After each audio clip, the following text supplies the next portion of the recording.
Hello, everyone. Welcome to this Newcastle Writers Festival experiment. Hopefully, it's afternoon, Saturday. Hopefully, you can get yourself a beverage. I'm not going to judge you what sort of beverage that is. Find a comfortable spot because I think you're in for a really interesting conversation. There's so much material to unpack with David Laser's fantastic book, Women, Men and the Whole Damn Thing. And I'm going to have to keep a close eye on my watch here because I don't want to go over time. There's a lot of issues to discuss. I really appreciate you being part of this and participating, and hopefully it's something that we can continue doing as we all deal with this kind of new world of being at home and being in isolation.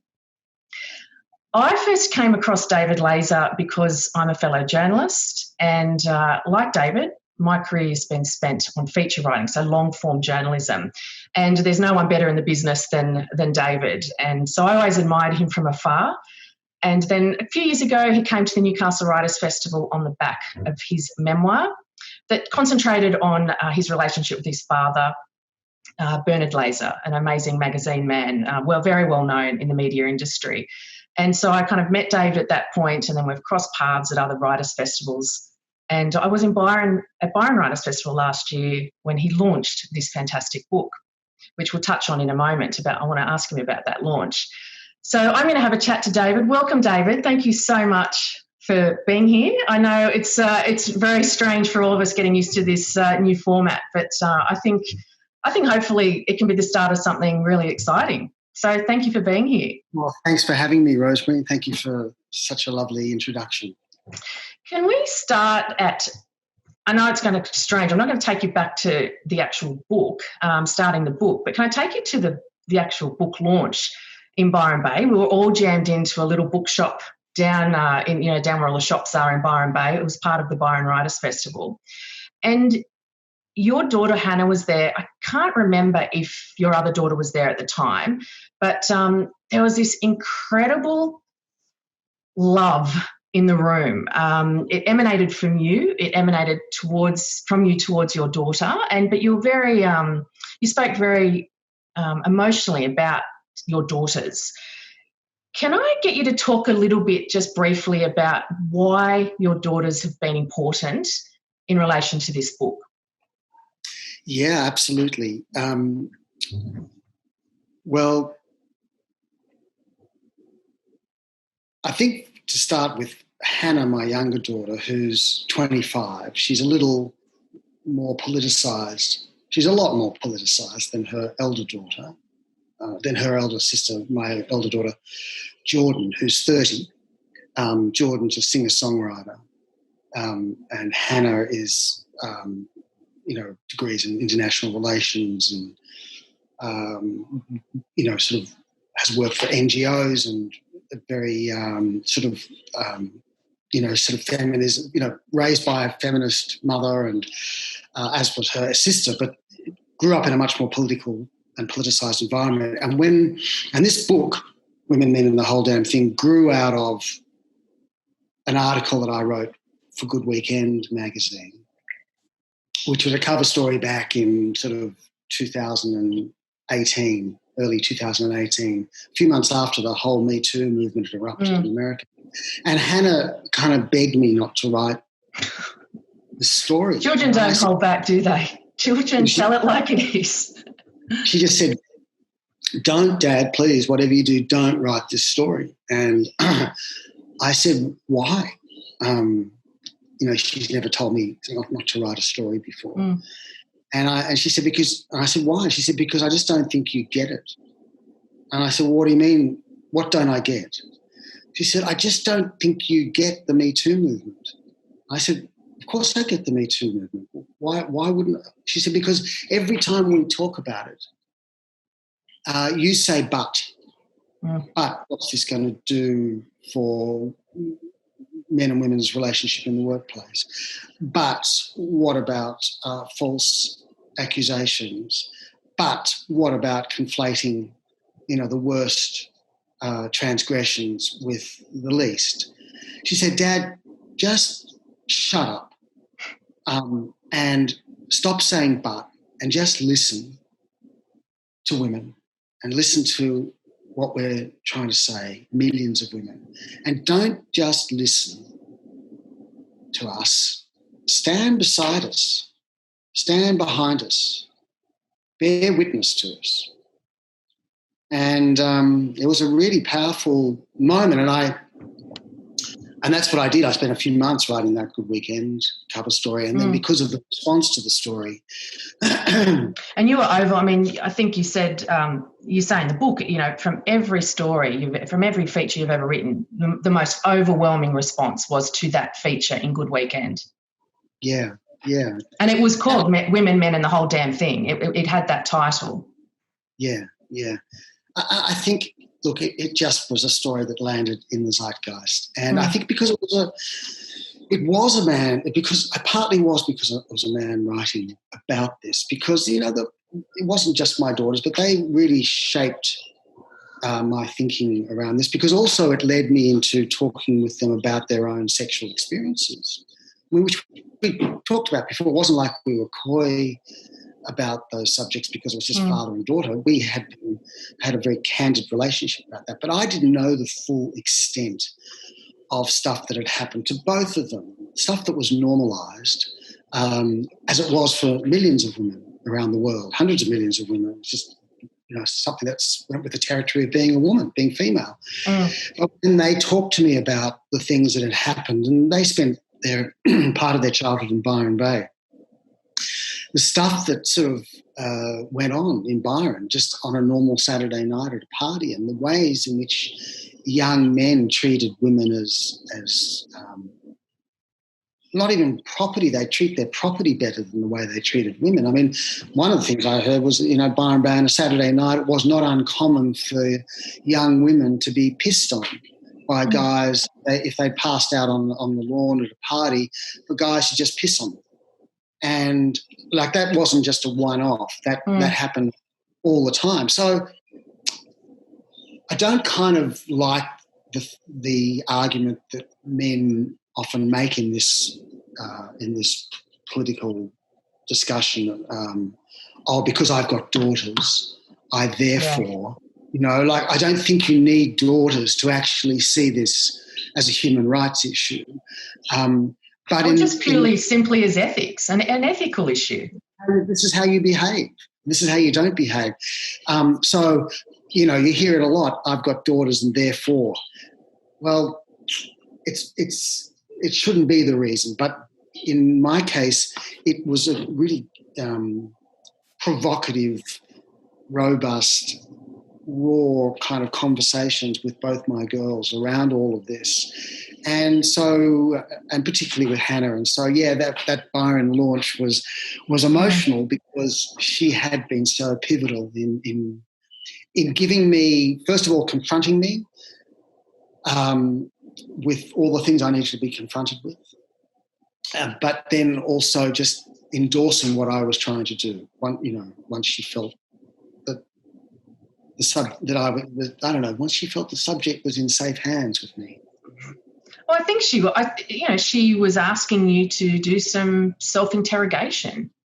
Yeah, she sure was. I think it's that sense that you convey in the book, and you might not even be aware of it, that what she seemed to be picking up with great accuracy was possibly, why are you going to be writing about this before you've reconciled possibly some of your own blind spots or looked at some of those blind spots. And blind spots are great when you don't know they're there. When someone points them out to you, suddenly it's almost like a switch goes on and you think to yourself, I can't believe I have behaved like this or acted like this. And it doesn't even necessarily, I'm not talking about even criminal behaviour or anything, but, you know, we do have those blind spots. And what she was asking you to do, probably without being explicit, was saying, well, you know, you're going to be out there kind of looking at this this issue and the complexity of it. How can you separate yourself from this interrogation? Yeah, well, I mean, it wasn't just her. It was my, beloved agent, Jane Novak, and my publisher, Jane Polfman. I mean, they totally believed in me doing this book, but at the same time, they said, you're going to have to put yourself in there. And I suppose in the early stages writing, and I thought I could get away with not. Like a journalist. Yeah, just write about everybody else, and write about Weinstein and Matt Lauer and, Charlie Rose and Roger Ailes and all those other guys out there, and write about what happens in, South Sudan and in the Congo and in Pakistan, and the horrific things that happen to women around the world. But why would I have to examine my own kind of stuff? Because, I've never assaulted someone. I've never hurt a woman physically. But that's I couldn't give myself that wriggle room in this book. This required a ruthless self-interrogation, because as we know, there's a spectrum of behaviours, and at the worst end of that spectrum is rape and honour killings and dousing women with acid, and the most horrific things that happen around the world because women are seen as the property of men, and in Mexico, and the violations and the Serbian rape camps. I go into all of this sort of stuff. So there's all of that we can quite easily identify as just horrific, monstrous behaviour. But at the other end of the spectrum, something that every woman knows only too well is the kind of casual sexism, the ways in which women are silenced or demeaned or objectified or mansplained to.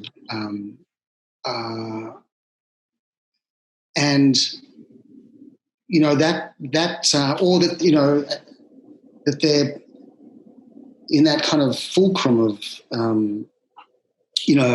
man and a woman's relationship. Germaine Greer said, the domestic hearth is the main theatre of political war between a man and a woman. And that kind of reckoning, whose projects matter more, whose needs matter more. It was in that area, when I was married to a strong feminist for 23 years, my girl's mother. I'd worked for strong feminist editors, like Anne Summers and Fenella Suter and Shona Martin, women that you would know, Rosemarie, and I'd profiled, Germaine Greer and Helen Garner and women overseas, Ingrid Betancourt and Ian Hershey Ali. I kind of thought I knew this territory. But in my own marriage, actually, this is where I really needed to self-interrogate. A lot of my former wife had, and has strong career, very talented and strong career ambitions, and the division of labour was not a fair division in our marriage. And all those prerogatives that I had grown up with, that I hadn't thought about, these are the unconscious biases. Well, I'm a journalist and I've got to travel and I've got a deadline and this is my story and this is important work and what have you. And so it wasn't fair, it wasn't equal. And it was the great fault line of our marriage. And this was the great sadness too, in personal sadness, because there was just this whole collective horror and sadness with the subject itself, sometimes to the point where I felt immobilised. But there was the personal sadness too. If I'd only got this a tiny bit better, only really fully understood this, then her life would have been better. I say this thing, that her life would have been better, and so would have mine. And so there's all of that. The downfall of Harvey Weinstein was the truth. Yeah, let's talk about him. It's much better. Let's talk about Harvey. No, get it off you. You deflect attention. But that was, I suppose, the spark, wasn't it, that really drove the Me Too movement, that prompted this sort of, then it became a cascade of revelations, not just about Harvey, but about other men. You landed in New York, and you write about this in the book. You landed in New York 24 hours after he was arrested, and you're in your hotel and you're watching the TV news, and he's charged with rape, a couple of incredibly serious offences. And you talk about sort of almost the physical shock of seeing this unfold. And what shocked me about that is that you were shocked. Why, were you so shocked about someone like Harvey Weinstein being exposed in this way? Well, what shocked you about it? Oh, just the mighty fall. I was actually witnessing the mighty fall. I was there, and it had happened. And not that it shouldn't have happened, not that I wasn't pleased that, that he'd actually been arrested. Harvey Weinstein is one of the more odious characters, but what I found, I was shocked in that sense of, you mean this thing is working? This redress is working, that women's testimonies are being believed now, finally. And they're going to bring to heel one of the most powerful men in Hollywood. So shocked in that sense, that look how the mighty fall. In doing the research, and you did a tremendous amount, as you've mentioned, you look at what's happening around the world, you go back in history and you look at the seeds of misogyny. What did you learn about misogyny in that research? What did you learn about, how it sort of planted its roots in sort of civilization and continues to kind of permeate and sprout and grow, now across, vast networks around the world? I mean, what did you learn about misogyny that you didn't know before? What was maybe the most surprising thing or even shocking aspect of it? Well, there's so much to that, so much to the answer in that question. There's so much to the question.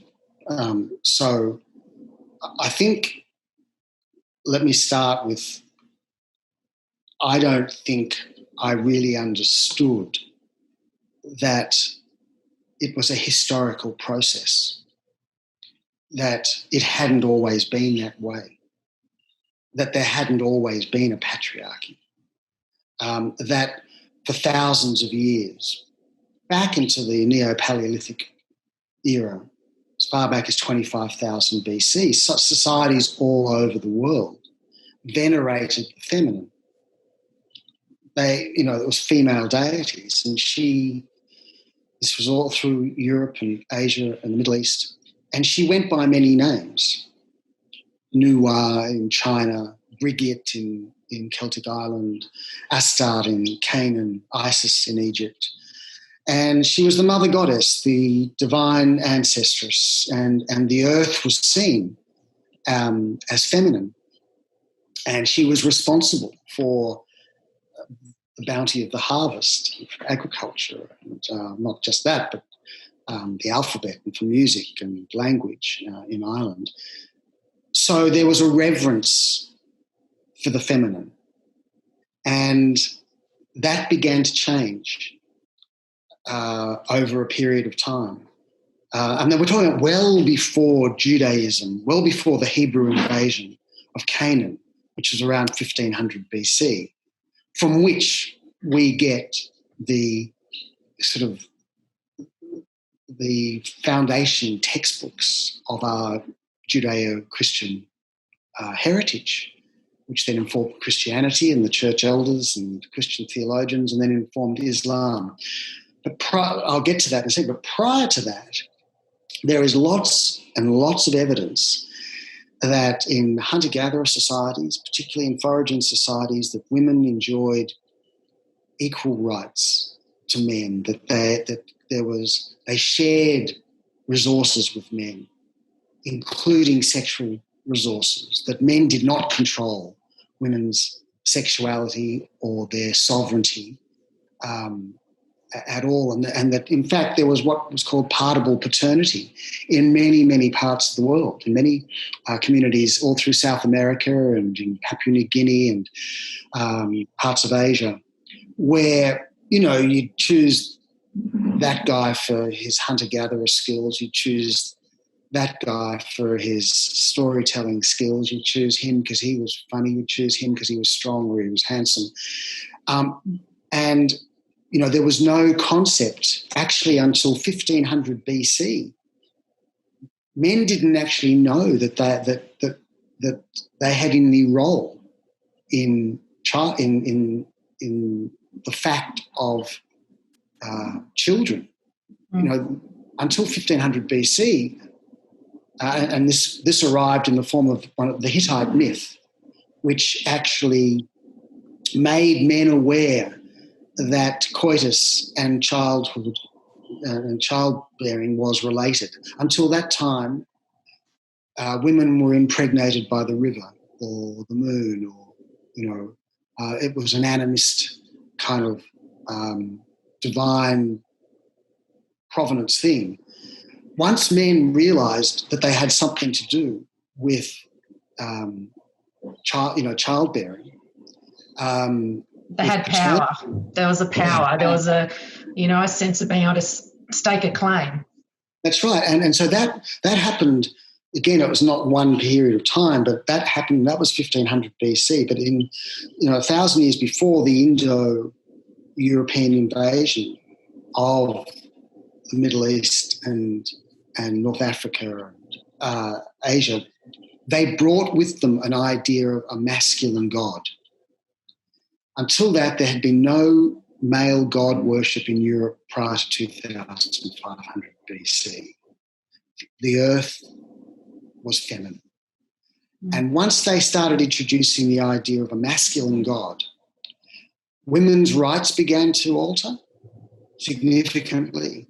Their legal rights, their political rights, their sexual rights. So that by the time you get to the Hebrew invasion of Canaan, where there was female deity worship all through Canaan, so my forefathers and foremothers, the Jewish people, they conquered Canaan. It was great bloodletting, and this is when the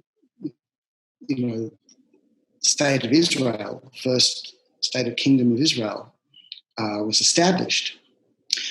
I mean, this was one of the great kind of acts of destruction of feminine worship. So that when you get to reading the Bible today and you read the book of Deuteronomy, for example, and you see there that, you know, a woman who is found not to be a virgin on her wedding night shall be dragged to the door of her father's home and stoned to death. In the book of Genesis, a woman shall get her naming rights from man. You know, Eve came from Adam's rib. In Leviticus, that a girl between 1 month and 5 years old is worth 5 shekels. A boy is worth 5 shekels and a girl is worth 3 shekels. And that was the first pay gap, which was in the Bible. And so this was new.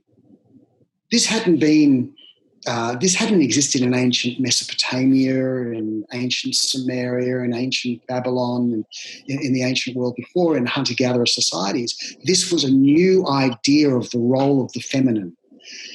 And everything changed from that point. I don't know if you've read, sorry, David, I don't know if you've read Christos Tsiolkos's most recent novel, Damascus, and, centres on the birth of... No, I don't. Centres on the birth of Christianity, essentially, in the Christian church. And he, in the first chapter, is an account of a stoning. And Saul, St. Paul, is looking on, and it is visceral. It is harrowing. And I think it happened 32 BC, and Saul, is Jewish and watching on. It's the stoning of a Christian girl, a young girl. I think she's about 14 or 15.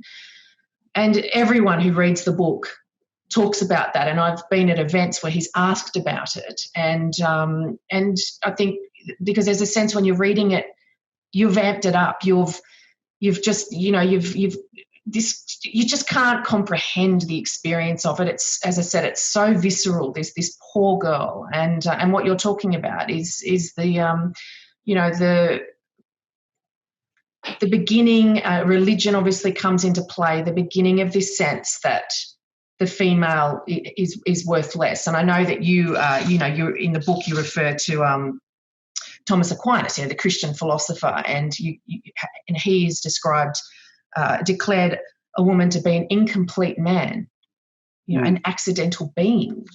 And so, as Aristotle followed up with those ideas too, and I mean, he said that a woman had fewer teeth than a man, to which Bertrand Russell replied 2,000 years later, well, if Aristotle had let his wife open her mouth from time to time, he would have seen that was not the case. But, Tertullian, the Greek theologian, the Christian theologian, he described the vagina as a temple built over a sewer and the devil's gateway, right? I mean, Christian theology. So it started with the Old Testament, but Christian theology is just shot through with the most vile misogyny. And so this is where it started, yeah. How important do you think it is? I mean, as you're saying, you weren't aware of this history. How important is it to have a sense of that history and that past in the environment and context of now? I mean, should we be teaching it in schools? Is it important if we're looking at trying to enact change and cultural change in this area and that sort of bridge this divide between men and women? Do we learn this? Should we learn this? Yeah. Well, I think we should. I mean, there's lots of things we should be learning earlier that we don't, and lots of things possibly we could dispense with because the curriculum is outdated. I mean, do we need to be learning maths when we've got artificial intelligence and computers? Maybe it's good for cogitation, but I think probably learning about empathy and self-regulation, particularly boys, might be more advisable given the levels of violence in our society, male violence against women, but also male self-harm. So, yeah, I think that, see, what this goes to, Rosemarie, is this attack on the feminine, because I actually see it more as a masculine, feminine thing rather than men and women, because I think that there are those archetypes that we can kind of loosely play with. And what the patriarchal religions did, which was they actually shamed the worship of the feminine. They desecrated the feminine, and feminine, matrilineal lines suddenly started, and kinships suddenly started shifting to patrilineal and patriarchal. And so those values of the feminine, which was intuitive, collaborative, nature worshipping, imaginative, vulnerable, those values began being replaced by logic and reason and competition and domination and aggression.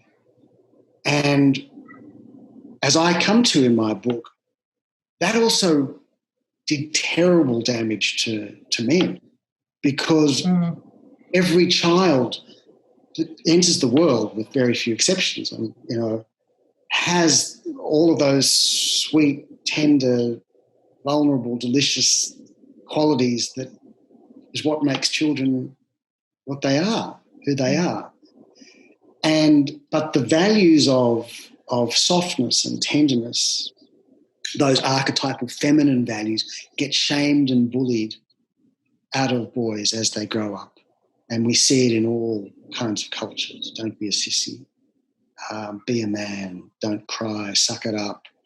The worst thing a boy can be called is a girl.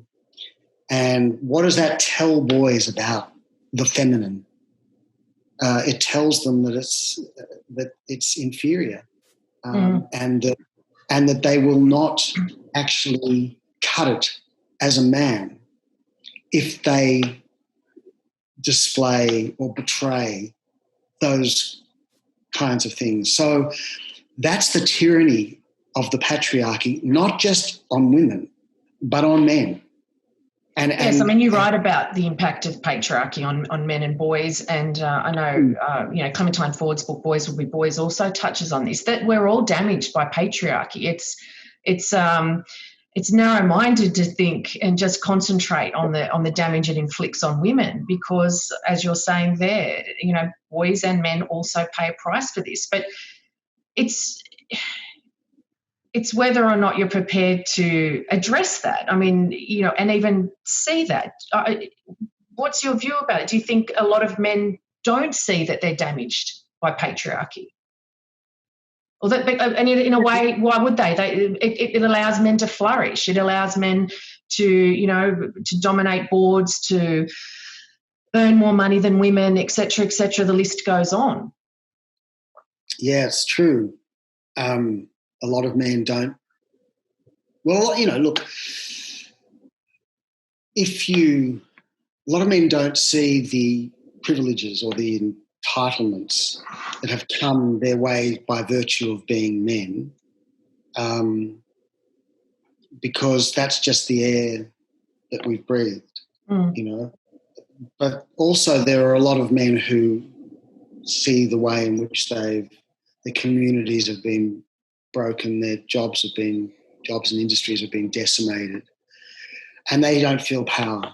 What do you mean that men have the power? They feel completely powerless. But so there's no one answer to all this. It's so vast. It's so incredibly complex, this whole subject.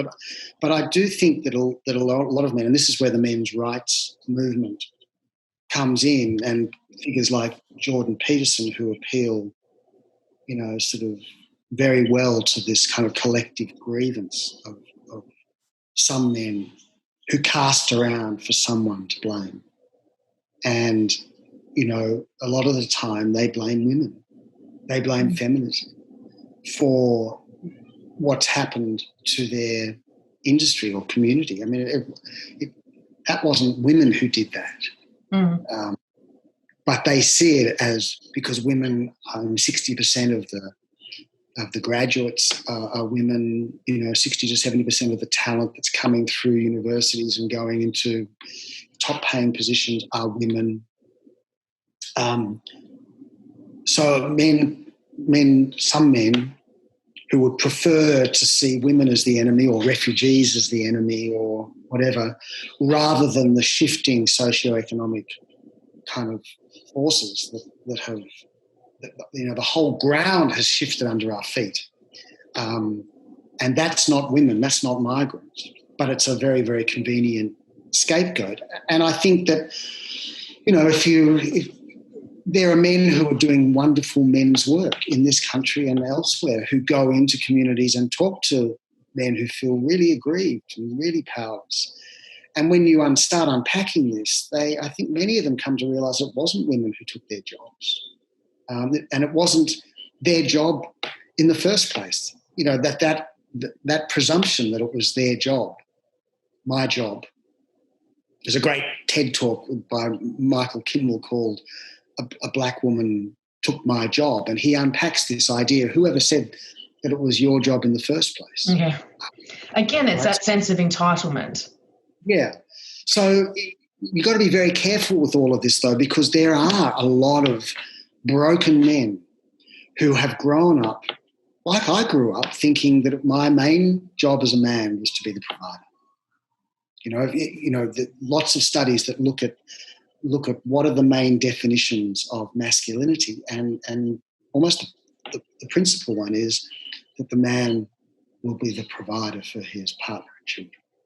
And if that gets taken away from you, what are the other ways in which you can define your own sense of manhood. So we have to redefine what it means to be a good man. What does it mean to be a good man?